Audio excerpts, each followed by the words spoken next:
L'indépendance, qu'est-ce qu'elle vous a apporté sur le plan personnel? Sur le plan personnel, rien du tout. Avant l'indépendance et après l'indépendance, c'est à peu près la même chose. Pour les femmes, pour vous-même? Pour les femmes, pour moi, c'est absolument pareil. Pour moi, ça n'a strictement rien apporté, pour les femmes en général non plus, si ce n'est qu'on a fait de grands discours, qu'on a déclaré l'égalité de l'homme et de la femme, mais que dans les faits, il n'en est rien, c'est tout. C'est très simple, mais c'est normal, puisque les structures sociales ne peuvent pas être changées ni en un an, ni en 5 ans, ni dans 10 ans, à moins d'une véritable révolution. Les structures sociales, étant donné qu'elles sont les mêmes, il n'a absolument rien de changé dans les rapports entre les hommes et les femmes. Alors là, vous avez quitté vos parents, vous avez quitté votre père, pour quelque temps. Oui, j'avais fait une dépression nerveuse l'année dernière, évidemment, à cause justement des conditions assez particulières qui conditionnent notre vie, et mes nerfs ont craqué, comme des tas de filles d'ailleurs. Moi, ça n'a pas été tellement grave, je n'ai eu qu'un mois d'hôpital, d'autres en sont mortes, moi je suis vivante. Et cette année, mes parents évidemment étaient très catastrophés par la déficience de ma santé. Mais ça, ces dépressions nerveuses qui sont assez fréquentes à Alger, c'est uniquement, sont provoquées par les rapports tendus qui existent entre les pères et les filles. Oui, absolument, non seulement avec les pères et les filles, mais avec la société et les femmes. Il y a une société en quelque sorte méfiante et hostile envers les femmes, c'est tout. Et le fait que dans la rue on voit fort peu de femmes, elles se sentent exclues en quelque sorte du public et de la société. Elles ne sont que supportées, c'est tout, on les supporte, c'est tout. Et les filles qui sortent comme ça, eh bien, elles ressentent évidemment le contre-coup de toute cette atmosphère. Et ça ne se produit pas seulement pour les femmes, aussi pour les hommes. C'est toute une ambiance, c'est tout un conditionnement social, et les structures sociales sont tellement rigides et ne sont pas encore adaptées à l'évolution qui est en train de se faire, que les gens qui ont évolué, que les gens qui réagissent autrement que leurs grands-pères ou leurs arrière-grands-pères, se trouvent eux aussi malmenés en quelque sorte par tout ce conditionnement, toute cette atmosphère, et ça les oppresse, et c'est pourquoi des tas de gens vont en vacances à l'étranger, en Suède et ailleurs, que les hommes recherchent la compagnie des petites Suédoises ou des petites Anglaises, parce que c'est très difficile, il n'y a pas de communication entre les hommes et les femmes en Algérie. Il n'y a pas de dialogue, il y a un monologue de part et d'autre. Nous, les femmes, on reproche des tas de choses aux hommes, et les hommes aussi, il faut les écouter. Et ils n'ont pas tout à fait tort, et les hommes aussi reprochent des choses aux femmes. Ils leur reprochent d'être bêcheuses, d'être pain-bêche, de ne pas se laisser aborder facilement. Et si une femme se laisse aborder facilement, tout de suite, elle est cataloguée, tout de suite, on dit du mal d'elle, tout de suite, on dit que c'est une fille facile. Alors, ce qui fait qu'il y a un quiproquo entre les hommes et les femmes en Algérie. Enfin, je parle des jeunes, hein, je parle des jeunes. Comment vous expliquez que votre père, qui a été un militant FLN et un militant communiste, ait par rapport à vous ces idées? Ça s'explique que pour lui, l'engagement politique et l'éducation de sa fille, ça fait deux choses différentes.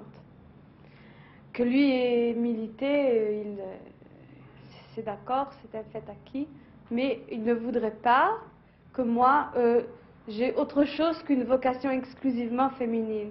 C'est-à-dire de me marier et d'avoir des enfants. Je crois que c'est le rêve de tous les pères. Enfin, c'est un rêve égoïste. Il cherche à se rassurer et à ne pas avoir de problème avec moi, c'est tout.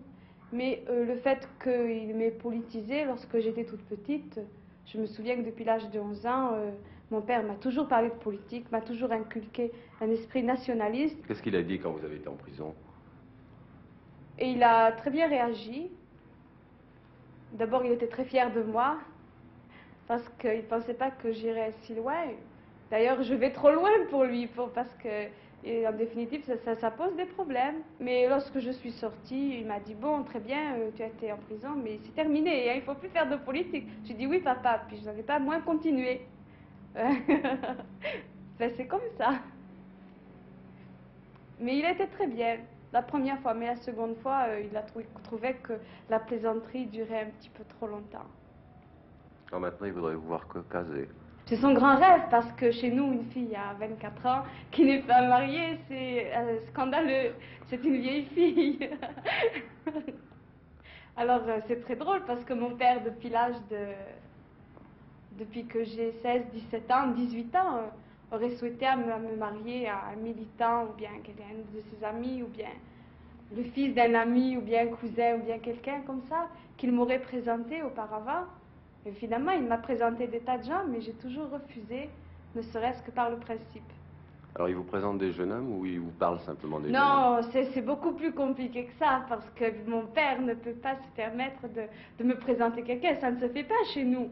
Alors, il y a des tas de négociations par l'intermédiaire de ma mère, et on me propose telle ou telle personne que j'ai pu rencontrer ailleurs, chez des amis ou bien. Alors, on me demande mon avis, on me demande ma réponse, mais par l'intermédiaire de ma mère. Alors moi, je dis ce que je pense à ma mère, qui, elle, le répète à mon père. Mais jamais ça ne se fait directement, parce que ça ne se fait pas, on ne parle pas de ces choses-là avec nos parents. Mais enfin, pour vous, finalement, ça va être changer de prison si vous vous mariez. Là, vous quittez votre... Absolument pas, je ne veux pas me marier pour me marier, je ne veux pas me marier pour l'acte, je veux me marier avec quelqu'un de bien, avec un garçon intéressant. D'ailleurs, j'ai des critères très précis, et je veux avant tout que ce soit quelqu'un avec qui je puisse établir un dialogue, qui ait mes idées politiques, qui ait mes idées humaines, etc., qui ait les mêmes conceptions que moi. Et je ne pense pas qu'il y ait une prison, je crois que la liberté, ça peut être aussi la liberté à deux. Oh, j'ai des conceptions très particulières du mariage. Je ne pense pas que j'arriverai à trouver un mari qui corresponde à tous ces critères. Mais plutôt que de vivre avec quelqu'un, de faire des concessions qui seraient contre mes principes, je ne parle pas de petites concessions matérielles, ça n'a rien à voir. Je parle de concessions de principes, de concessions philosophiques, qui n'aient pas mes vues, les mêmes vues que moi, les mêmes positions que moi. Je n'accepterai pas, je divorcerai au bout de 15 jours. Vous croyez que vous trouverez à Alger un mari comme ça? Bien sûr, je trouverai. Je ne désespère pas. J'ai énormément confiance et je sais que j'arriverai à trouver le garçon avec lequel je pense je vais pouvoir rester toute ma vie. Et avoir des enfants et les élever et en faire des militants, des révolutionnaires. Ça semble bizarre de dire ça dans un fauteuil comme ça, mais le fait est, c'est que je veux avoir des enfants pour en faire des révolutionnaires. Vous trouvez que les Algériens ne sont pas révolutionnaires? Alors, j'ai pas dit ça, hein. Ne me faites pas dire ce que je n'ai pas dit. Non, j'ai pas dit ça. Les Algériens ont été révolutionnaires. En ce moment, ils s'en foutent. Il y a eu des Algériens révolutionnaires, la plupart sont morts au maquis. Ceux qui restent, voilà. C'est tout. Les vrais révolutionnaires sont morts. Alors ceux qui restent, qu'est-ce qu'ils sont? Ceux qui restent, ça les regarde ce qu'ils sont. Moi, je ne sais pas ce qu'ils sont. Je n'ai pas à juger. D'ailleurs, je crois que c'est très difficile dans le contexte actuel de... On peut faire des réalisations, mais je crois que tant qu'on ne pratiquera pas une politique économique comme l'a faite la Chine, une politique d'investissement humain, je pense qu'aucun pays n'est révolutionnaire en dehors de Cuba et de la Chine. Évidemment, si on fait du réformisme, on ne peut pas être révolutionnaire. Il y a des banques étrangères, il y a des tas de trucs. On peut pas être un pays révolutionnaire lorsqu'on accepte des entreprises étrangères. Pour être révolutionnaire, il faut d'abord vivre en autarcie. Et vous croyez que l'Algérie pourrait vivre en autarcie? Mais absolument. Absolument. Alors comment expliquez-vous qu'elle ne le fait pas? Pourquoi elle ne le fait pas? Parce que je préfère la facilité.